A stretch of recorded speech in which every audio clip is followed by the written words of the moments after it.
Loss এঞ্জেলেসে এক চাঞ্চল্যকর ঘটনায় গ্রেফতার হয়েছেন গায়ক ডেভিড। 14 বছর বয়সী এক কিশোরীর মৃত্যুর মামলায় তাকে আটক করেছে পুলিশ।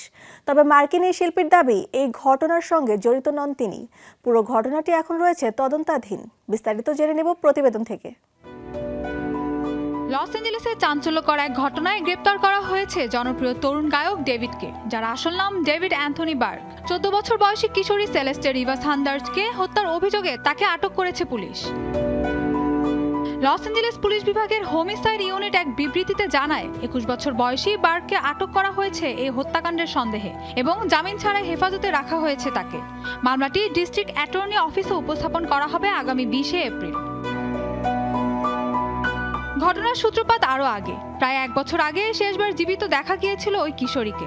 পরে 2025 সালের সেপ্টেম্বর মাসে লস এঞ্জেলেসের একটি ইম্পাউন্ড লটে পরিত্যক্ত একটি টেসলা গাড়ির ট্রাঙ্ক থেকে উদ্ধার করা হয় তরুণের পচনধরা মরদেহ।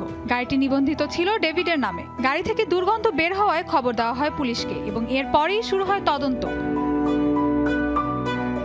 পরবর্তীতে মরদেহটি শনাক্ত করা হয় নিখোঁজ কিশোরী হার্নান্দেজ হিসাবে, যিনি প্রায় 18 মাস ধরে নিখোঁজ ছিলেন। মেডিকেল পরীক্ষকরা জানান, তার দেহটি দীর্ঘ সময় ধরে গাড়ির ভেতরেই ছিল এবং মারাত্মকভাবে পচে গিয়েছিল। গ্রেপ্তারের পর ডেভিডের আইনজীবীরা এক বিবৃতিতে জানিয়েছে, এই মামলার প্রকৃত প্রমাণ দেখাবে যে ডেভিড বার্ক এই হত্যাকাণ্ডের সাথে জড়িত নন এবং ওই কিশোরীর মৃত্যুর কারণও তিনি নন।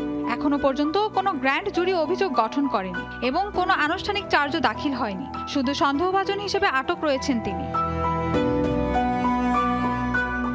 2022 সালে টিকটক ও সাউন্ড ক্লাউডের মাধ্যমে পরিচিত পাওয়া ডেভিড দ্রুতই জনপ্রিয়তা অর্জন করেন। হেয়ার উইথ মি ও রোমান্টিক হোমিসাইড গান দিয়ে ব্যাপক সাড়া ফেলেন তিনি। পরে গায়িকা সিজার সঙ্গে ট্যুরে অংশ নেন তিনি এবং 2025 সালে কোচেলা মিউজিক ফেস্টিভ্যালেও পারফর্ম করেন। বর্তমানে এই মামলাটি তদন্তাধীন এবং আদালতে আনুষ্ঠানিক অভিযোগ গঠনের অপেক্ষায় রয়েছে। তবে দেখা যাক এর নিষ্পত্তি কোথায়। Mahbuba Mostarin, showbiz tonight.